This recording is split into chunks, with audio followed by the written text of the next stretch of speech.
Oui, mais écoutez, c'est un village qui est particulier par sa position géographique dans ce méandre de Garonne. Et donc, depuis la nuit des temps, on vit avec le fleuve et bien sûr les inondations.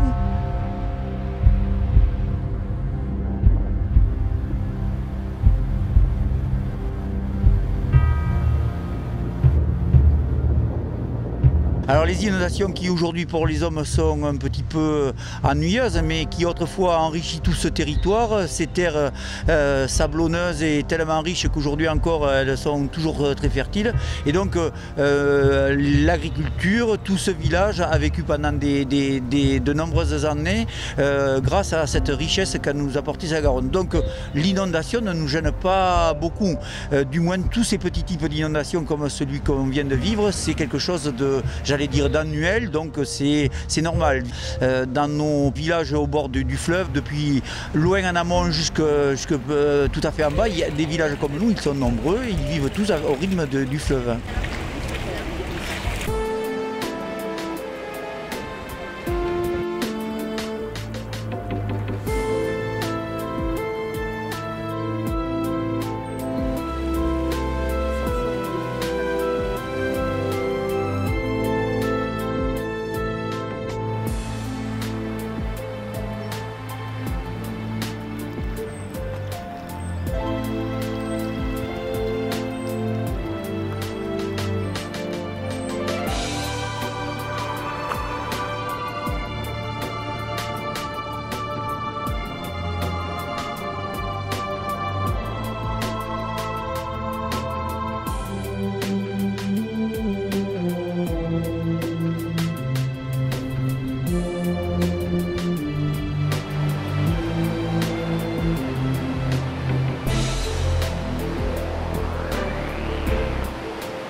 Nombreux de nos voisins qui habitent dans, que ça soit, nous on dit les gens du coteau, et puis en particulier ceux de Cocumont ou de Meillan, ils ont quand même bien souvent un petit peu de racines dans ces terres, et donc ils viennent à l'occasion de leur voyage, ils viennent voir ce qui se passe au bord de l'eau et voir surtout si on ne se noie pas.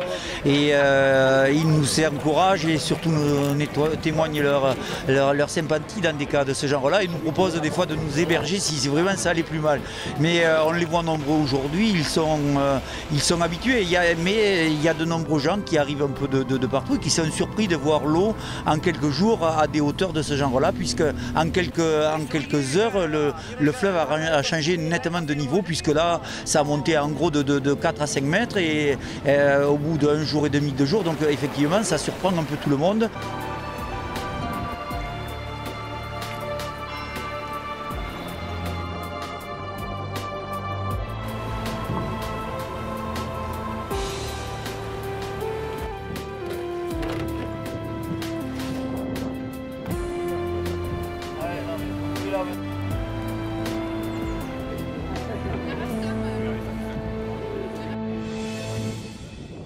Et puis c'est surtout tous ces arbres que cette eau transporte. Et bien sûr, aujourd'hui, ce n'est plus que pour le fun. On attrape du bois pour perpétuer la tradition. Mais autrefois, le sabotier que nous avions dans le village, lui choisissait son bois et toutes les branches d'aubier pour faire ses sabots. Il n'attrapait pas comme nous n'importe quel bois. Et ensuite, il ne le gaspillait pas. Il le travaillait pour en faire donc ces paires de sabots que l'on connaissait autrefois. Donc aujourd'hui, on n'en fait plus que du bois. Alors il y a des gens qui sont mieux organisés que nous, qui arrivent avec leurs tronçonneuses et leurs fendeuses. Il y en a d'autres qui le font à leur manière, mais chacun y arrive. Et puis ça nous permet de se chauffer pour les hivers un peu rigoureux, puisque c'est toujours utile d'avoir un petit peu de confort dans nos campagnes.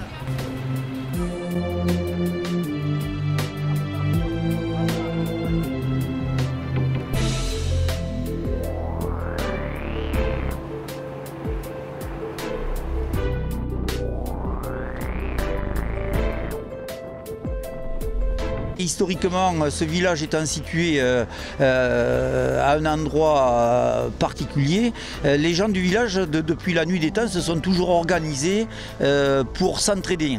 Aujourd'hui, on emploie le mot solidarité, mais ce mot s'entraider me convient mieux. Et donc, avant, il y avait des pompiers, des gens qui aidaient les uns les autres.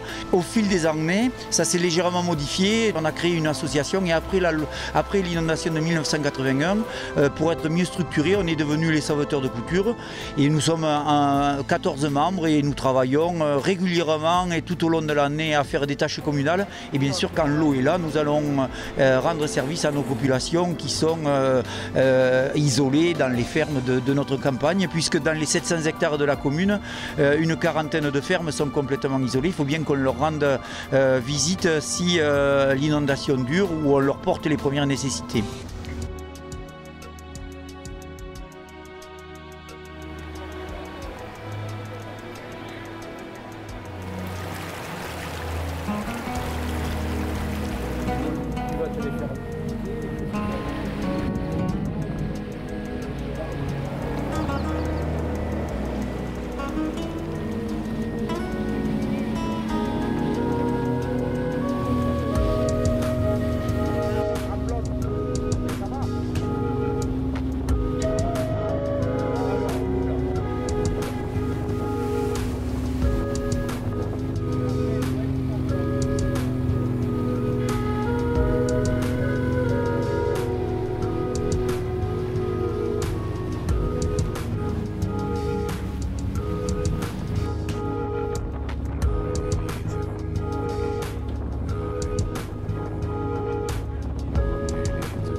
Ce phénomène climatique qui est arrivé ce coup-ci ou d'autres précédemment, avant qu'on ait les bulletins d'alerte dans nos mairies ou dans nos vigicrues et dans tous ces systèmes d'alerte, avec toujours pareil le bon sens des gens de la campagne, la pluie, le vent et puis bien sûr ces moyens modernes de la météo et puis de toutes ces images satellites, on a vite fait de comprendre qu'une crue va s'amorcer et sera-t-elle grande ou pas, là on n'est pas toujours des connaisseurs, mais quelques jours ou quelques heures avant, on sait qu'il y aura un incident et de nombreuses personnes ont...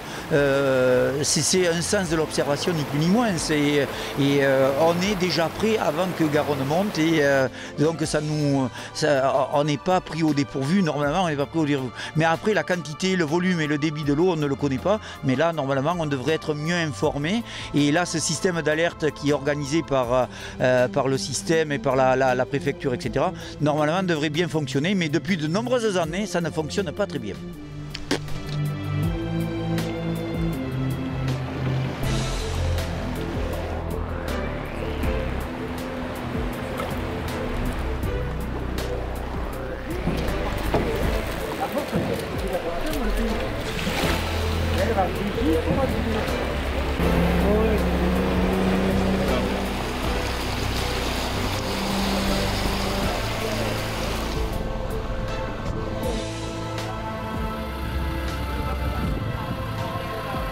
Lever.